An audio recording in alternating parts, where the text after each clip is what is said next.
Good afternoon, everybody. Today we're going to do a video about Mexican salsa. First, let's pick a pepper.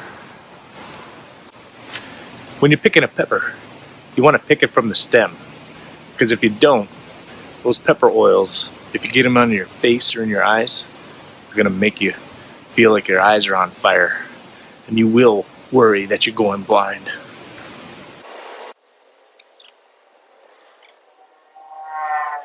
So you don't need a lot of chilies to make a salsa.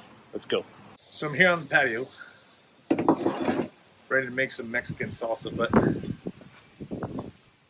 before you do anything Mexican, best to have a cheve. That's how you do it. We're here to make some Mexican salsa. Here we go. We got two types of peppers in salsa, two classifications: long, round. Round usually tastes like fire itself. Long usually has some flavor, or as we know it in Spanish, sabor.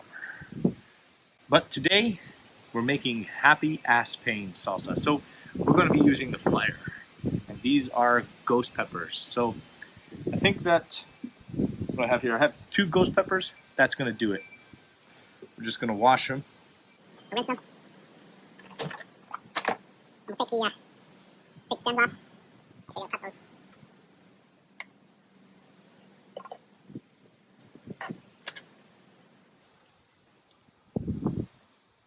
Nice and clean. Next, every salsa has to have cebolla. If it doesn't have cebolla, then it's got to have ajo. But since this is happy ass pain, I want you to be happy, so I'm going to give you both.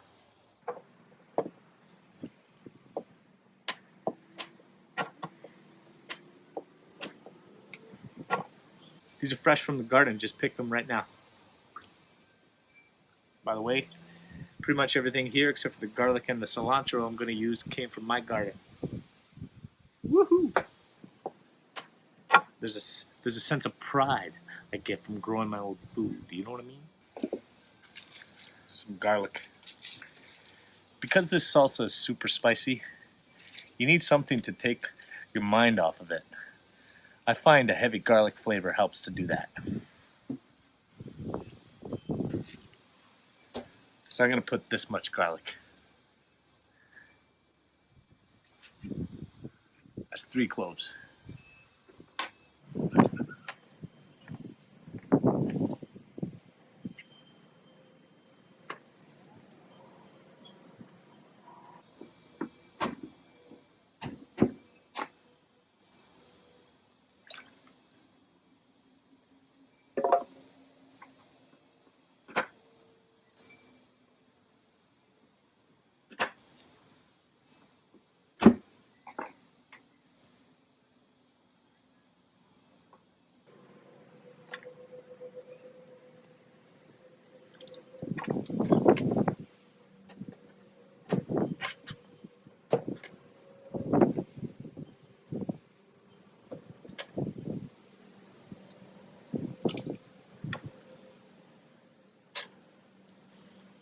All right, now we need the base to the salsa, something just to hold all that spiciness and that garlic flavor. And that's going to be tomatoes.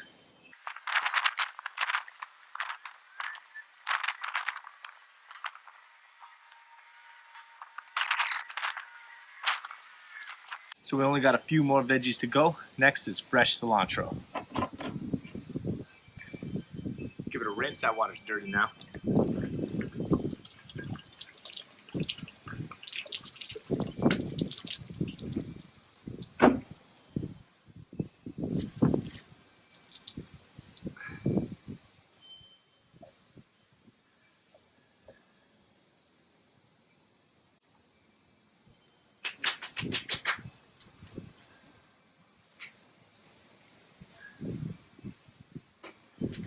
Some salt, a lot of salt.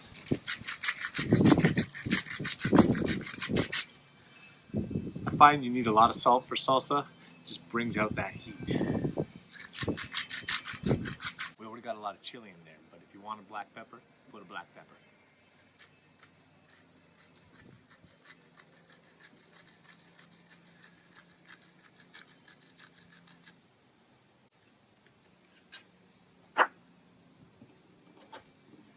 And my wife always tells me the salsa's too thick if you don't add some water, so I'm gonna add some drinking water.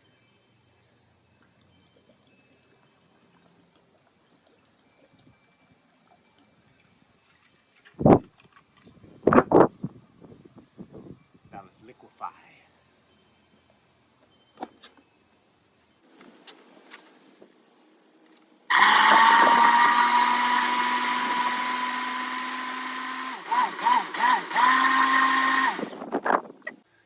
So I got these other chilies here, just in case this isn't spicy enough, because this is happy ass pain. It's supposed to make you happy, it's supposed to make your ass pain. If it's not spicy enough, it won't do that trick. We might have to add another chili. Let's taste it. Now for the taste test. Oh no, my cilantro didn't go down.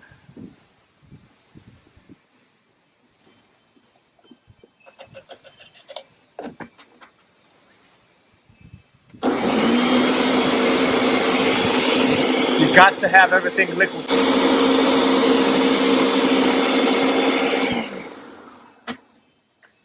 What? This is a ripoff, man.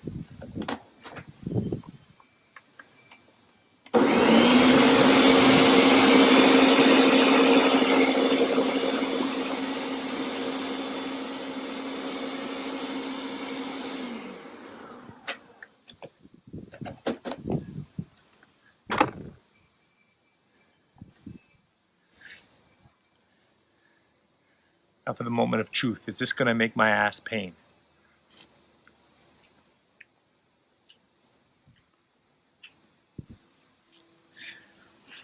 Oh, yeah. Yeah, that's good. So you know what I'm going to do? I'm going to put a chili in anyways.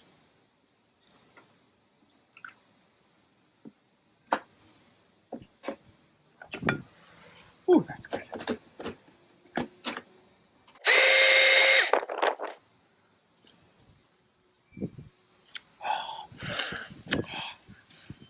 That makes me happy. And later my ass is going to pain. Happy ass pain salsa. Back to the drawing board for the rest of the class. Okay, I'm going to do the rundown of the different categories of salsa. You got,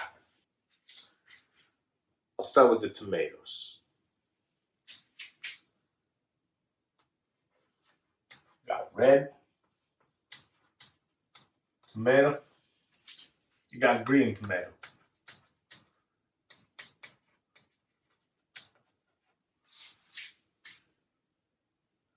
Then you got two different styles.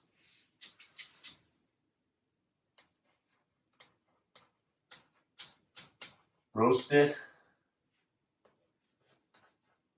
non-roasted.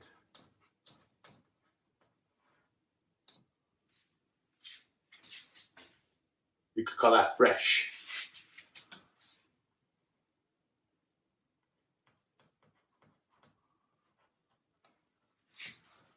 Boom. Then you're gonna have, like I said, round chili.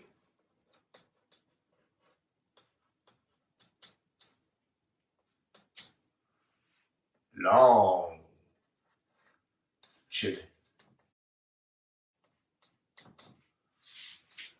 Okay, and don't forget, there's literally thousands of chilies. You can have many different flavors, but in Mexico, the jalapeno is the chili of choice. And a roasted jalapeno is a chipotle, roasted. Because you could roast, when you're roasting your salsa, you're roasting everything that goes in your salsa. Your cebolla, your ajo, you're roasting your chili. You could have dry chili or fresh chili. You could have it roasted or non-roasted. So, we got that. Now we got onion, garlic. Okay, you could also have both. Both. You could do any combination of any of these things. You will come up with different kinds of salsas. Okay? I'll tell you what. There's lots of cowboys in Mexico, and in the cowboy culture, they roast their salsas. And everything is just roasted, cooked over open flame. Keep that in mind when you're cooking Mexican. So we got onion, we got garlic, we got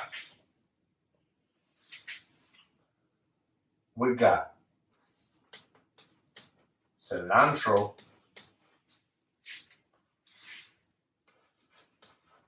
no cilantro. If your salsa has no cilantro, I don't know why. I don't know why. Mexicans love the cilantro, but some salsas don't have cilantro. That's okay. You know, there's this really brilliant recipe. One of my tias, my tia Vero, she cooks. She makes chiles rellenos over in Baja, and she's kind enough to always make me a set of gluten-free ones. And it's a stuffed chili, and she cooks it in a salsa that's spicy, but there's no cilantro, just ajo, which is garlic. Okay. What else we got? Red tomato, green tomato, roasted, non-roasted, brown chili, long chili, onion, garlic, cilantro, no cilantro.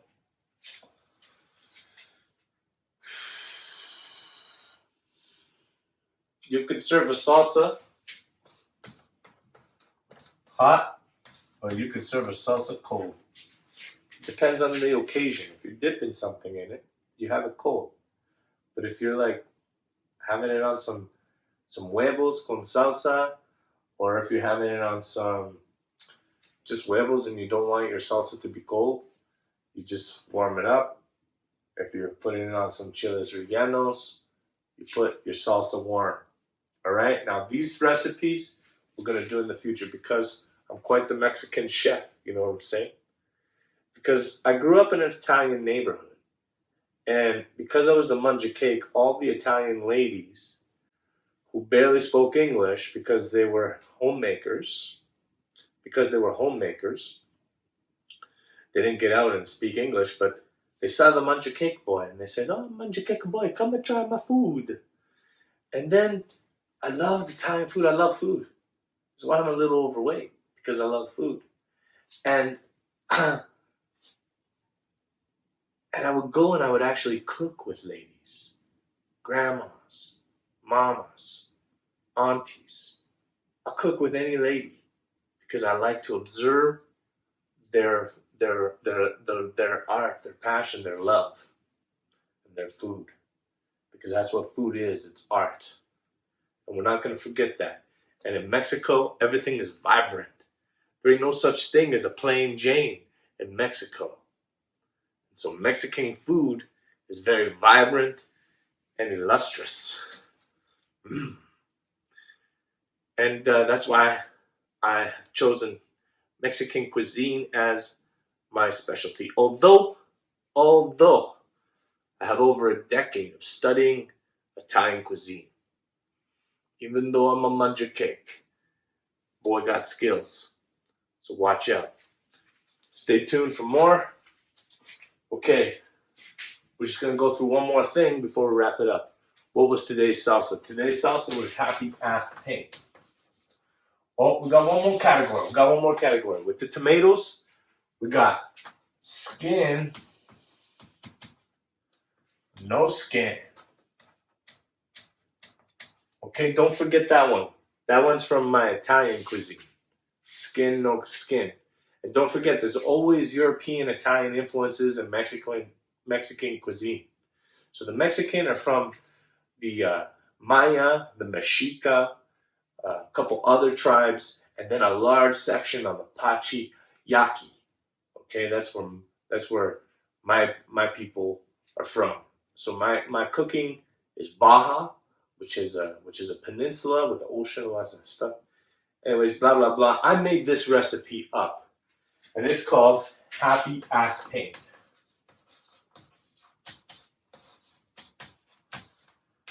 Because I'm a poet and a comedian, or I want to be both, and this is my way of expressing myself, happy ass pain. Because when I tasted the salsa, it made me happy, and then ass pain, because I used the ghost peppers.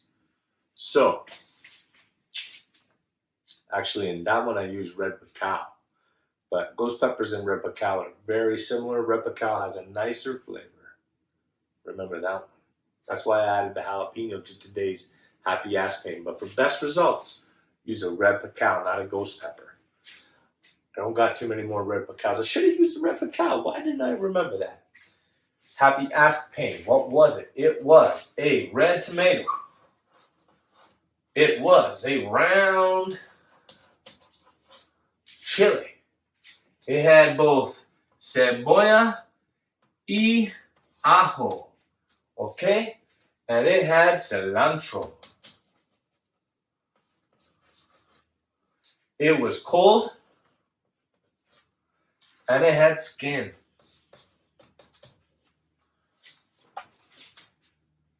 And that is what we did today. So I want you to all learn about salsa. These categories, just throw them down in your kitchen, in your blender, and freeze a bunch when it tastes so great. You want to make enough for a year. So, happy ass pain. I made enough for a year. I also made, and I'll bring them out and I'll explain the recipes. I made mango flavored death. I made ass relish, which doesn't have water, so it's thick, and it's just chilies and oil. Okay, because we have oil. Got oil. Here's another category: oil, vinegar, or acid. Acid. Why did I say oil? Why did I say acid? Because oil is oil, and acid can be any acid. Vinegar or citrus. Mango death. I had an acid in there. And then I got my other chili. What's that one called? Ass relish. That one, ass relish, is a relish because I got oil. No, and it's just like onions and garlic and some chili. It's great. And then and cilantro on that one too. Yeah, that ass relish is a good one. My sister's favorite so far. Then we got, it's a toned down one. It's not so spicy. It's a roasted one. It's called Hot Mama's Hot Salsa. It's my wife's recipe that I copied. That one's with roasted ingredients. That would be onion, no garlic. I added garlic, but she doesn't. Salt, roasted tomatoes, and jalapeno, and cilantro. Cilantro's not roasted, obviously.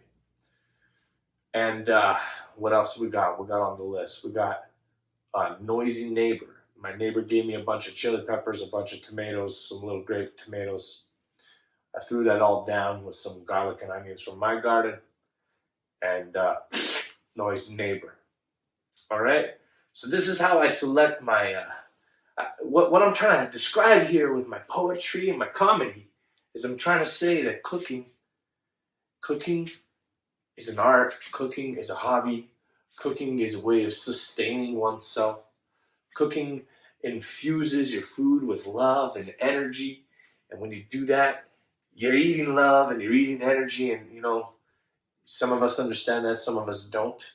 Pretty much those of us who use cannabis as a medicine understand that. Those of us who don't understand that. That's how that is. Or yoga. Yoga is another factor. It makes people understand things, So, anyway, same with surfing, by the way. Boom. And happy ass pain was made today. Thank you. I'm Hercules. I hope you enjoy your kitchen. And I'll be back with more Mexican food.